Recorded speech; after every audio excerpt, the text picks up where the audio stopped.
Tranquility Base here. The Eagle has landed. Roger, Tranquility. We copy you on the ground. You got a bunch of guys about to turn blue. We're breathing again. Thanks a lot. On July 20th, 1969, Neil Armstrong and Buzz Aldrin landed on the moon. It was the first time humans visited another celestial body. This was a huge achievement for mankind. However, the finer details are sadly unknown. This mission redefined our place in the universe and marked the end of the space race. Today, I will retell the story of Apollo 11 in more detail, and how it barely made it back home. The United States and Soviets had been battling over space domination since the 50s, with the ultimate goal being a manned mission to the moon. The first probe to land on the moon was a Soviet one, the Lunar 1. Many Americans advocated for letting the Soviets have the moon, saying it was a waste of money. This, of course, still continues today with a lot of controversy over NASA funding, but that's another video. On September 12, 1962, John F. Kennedy announced that "We choose to go to the moon in this decade and do the other things, not because they are easy, but because they are hard." Project Apollo was born. The flight plan consisted to launch the command module and lunar module separately but on the same rocket, then dock them in low Earth orbit.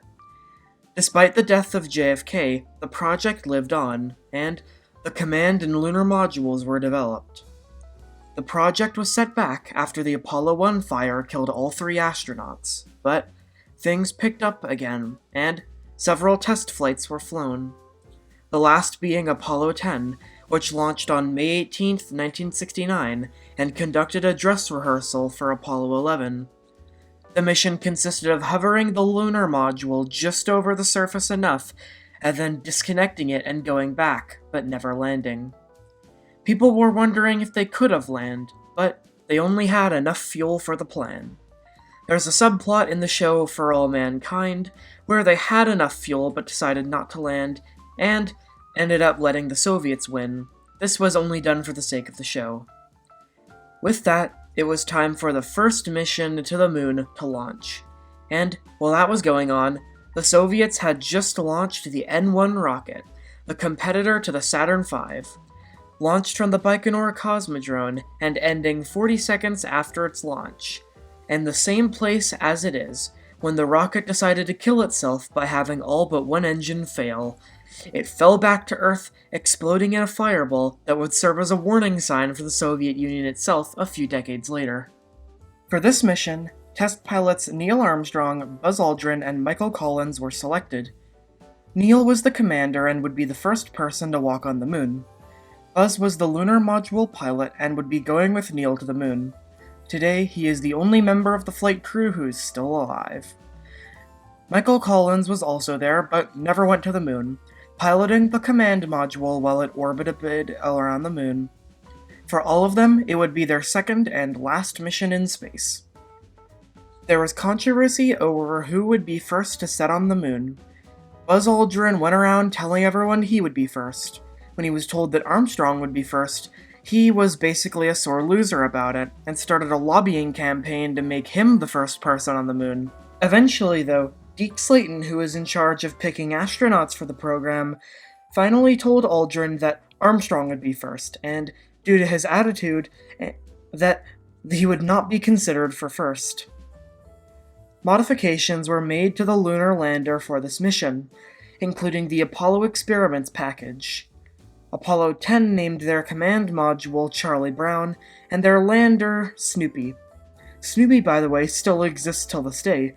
Its engine failed to crash it into the moon, and it's still in orbit around the sun. Anyways, for this mission, more professional names are chosen: Columbia for the command module, and Eagle for the crew module. The parts of the rocket were shipped to KSC and eventually completed assembly on May 20th, and moved to the Crawler Transporter on Launch Complex 39.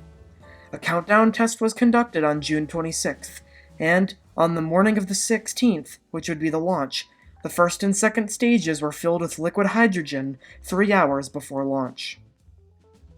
Now it was time for the crew.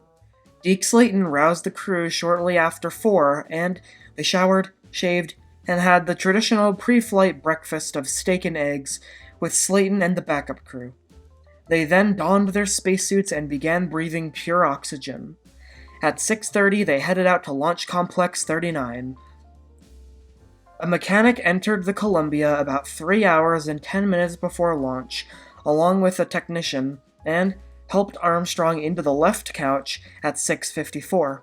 5 minutes later, Collins joined him, taking his position on the right-hand couch, and finally, Aldrin entered, taking the center couch. The mechanics left the Columbia around 2 hours and 10 minutes before launch. Now, 2 hours and 10 minutes is a long time to be sitting somewhere waiting, so what do astronauts do? Well, apparently, they sleep. This is true. Several space shuttle crews, and I know this isn't the space shuttle, but it's relatively similar, say that while they're waiting, they kinda just sleep and wait. Whenever their name is called out, they wake up to say Roger, and that's about all. Anyways, the hatch was sealed, and the cabin was purged and pressurized. Around 1 million people watched the launch from beaches and highways, including 4 cabinet ministers, 19 state governors, 40 mayors, 200 congressmen, the vice president, and former President Lyndon B. Johnson, all watched from the sidelines. At 9:32 Eastern Time, the rocket finally launched. 11, 10, 9, ignition sequence start. 6.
Eventually, the craft was put into an orbit 185 kilometers above Earth, with 2 of its stages separated. After one orbit, the rocket conducted what was known as a trans-lunar injection burn. That meant that it put it on a journey toward the moon. On the way, Columbia separated from the 3rd stage, and Collins conducted a maneuver to flip the Columbia 180 degrees and attach to the Eagle lander. The craft was extracted, and Eagle and Columbia moved away from the stage. That stage, by the way, would end up missing the moon and going into orbit around the sun. They then pressurized and hard-docked Eagle. They then entered and began maintenance and housekeeping for the module. They were on their way to the moon. During the trip, the crew had things to do. The crew went on TV to talk to the public, and observations were made of that the Earth is in its entirety. A correction burn was done about halfway into the orbit to fix it, and Armstrong and Aldrin regularly entered Eagle to power up its systems and perform critical checks. This was more than just a casual visit. It was a methodical activation and verification of a complex spacecraft, ensuring it was ready for its historic descent to the lunar surface a few days later. These checkouts included activating life support, navigation, and propulsion systems, all while still en route to the Moon. On July 19th, Apollo 11 passed behind the Moon and fired the engine on Columbia and sent the craft into a lunar orbit. The crew passed over their landing site in the Sea of Tranquility multiple times. It was picked due to its shallow and flat terrain. This wasn't really about science as much as it was about just getting there. Later missions would pick more ambitious targets. At 8:52 a.m. Eastern Standard Time on July 20th, Aldrin and Armstrong entered Eagle, and at 1:44 p.m., they finished power-up and final checks and separated. Collins was now alone on board Columbia. He inspected the Eagle as it performed the deorbit burn to ensure the craft was not damaged, and landing gear was now deployed. Armstrong stated, "The Eagle has wings." Armstrong noted that the Eagle was passing landmarks 2 seconds earlier than expected as it was descending. This was caused by gravitational anomalies on the Moon's surface. Director Gene Kranz speculated that it could have resulted from extra air pressure in the docking tunnel or a result of Eagle's prelude maneuver.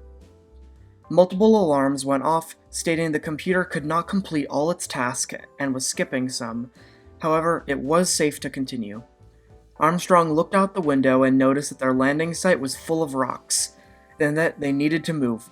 Armstrong considered landing short of the boulder field so they could collect geological samples from it, but could not since their horizontal velocity was too high. Throughout the descent, Armstrong called out navigational data to Aldrin, who was busy piloting Eagle.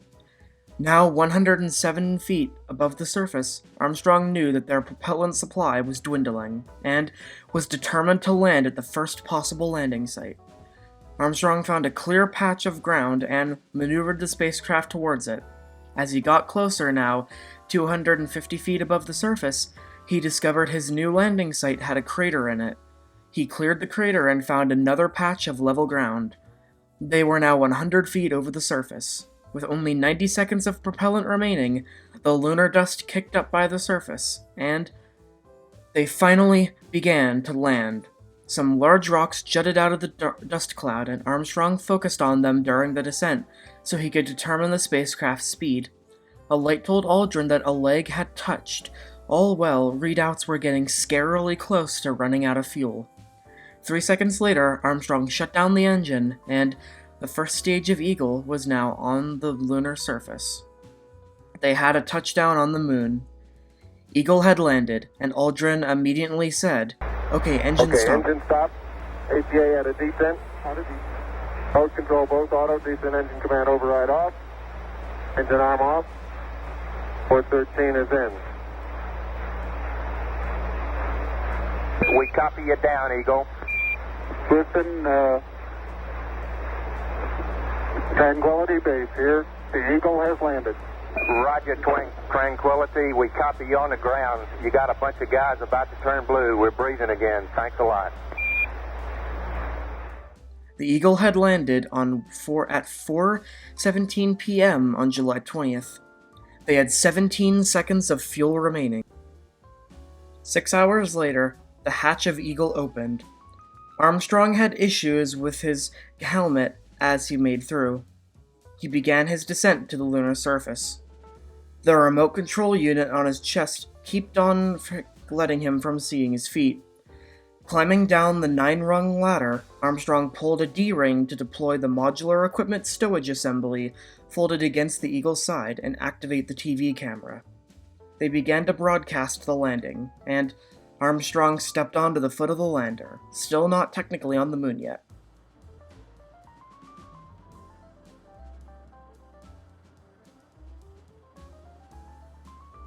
That's one small step for man, one giant leap for mankind. He then took off the camera and mounted it on a tripod, where it was left for most of the evening. He said that he had no issues moving around and said walking on the moon was actually quite fun and nothing like the simulator. He said the soil was slippery and quite fine-graded.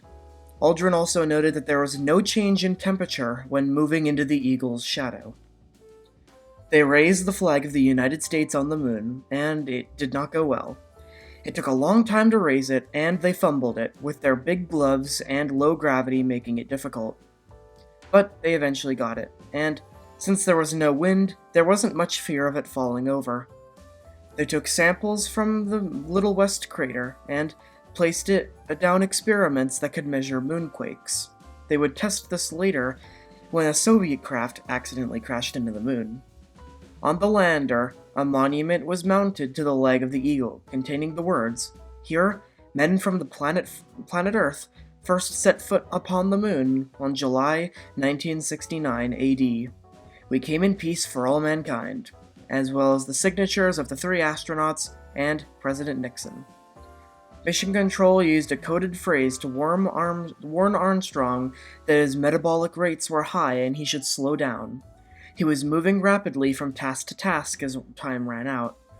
As metabolic rates remained generally lower than expected for both astronauts throughout the walk, Mission Control granted astronauts a 15-minute extension.